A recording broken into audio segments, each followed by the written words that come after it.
When the Monroe County Community School Corporation emailed parents last Friday its plan to put its 4 high schools on a common schedule next year, the pushback was immediate and loud.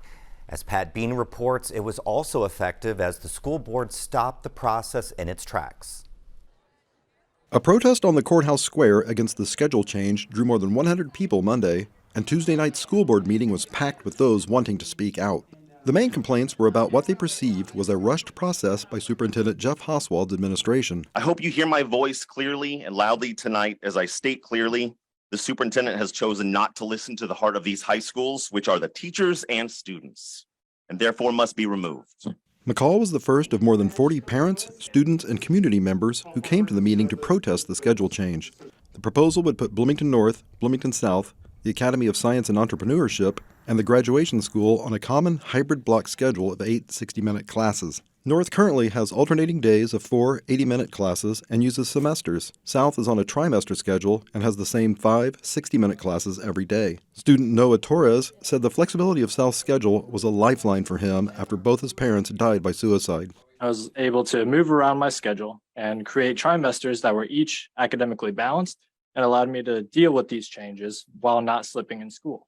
He also praised the teachers, who many said were left out of the process. These teachers have aided me financially, emotionally. They have been counselors for me. They have guided me. And without them, it's morbid to say, but I can't see myself turning out very differently from my parents. In the end, they all got what they came for. The schedule change is on hold until at least the 2025-2026 school year, and any decision on future schedule changes now rest with the school board and not the superintendent. Hauswald took responsibility for the way the proposed change came about. I sincerely apologize for a process that is maybe overly complex or messy.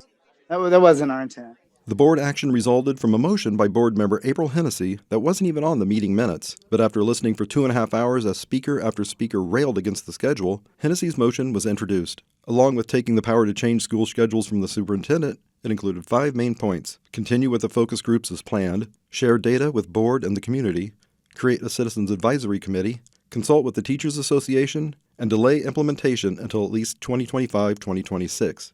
I would ask of you to consider how we execute that responsibility. I'd ask that we do so with a process that is above board, that builds trust rather than diminishes it, and does so in a way that is data-informed, measurable, and collaborative with the stakeholders who've entrusted us to lead. A lengthy and sometimes heated discussion between the board and Hauswald followed, much of it centering on the question of equity, the driving force behind the schedule change. I understand. No, I don't know that you do right now. Because no, please let me speak. I'll let you speak. I'm asking because I have been asking repeatedly for numbers. I want to know the numbers of the students that are impacted. Hauswald says that 100 students have been forced to transfer over the past 5 years. When we have a student that has been negatively impacted or harmed, there's urgency there. And almost 5 hours after the meeting began, the motion was put to a vote and passed 4-3. The messy process may bleed over into another critical issue regarding MCCSC, the upcoming election where another school referendum is on the ballot. And I am very upset by this schedule fiasco, and I'm really torn with what to do with the referendum. It would be my first time to vote no. But at least for now, it will be scheduled as usual for MCCSC's 4 high schools. For Indiana News Desk, I'm Pat Bean. That school referendum is on the ballot for a second straight election in Monroe County.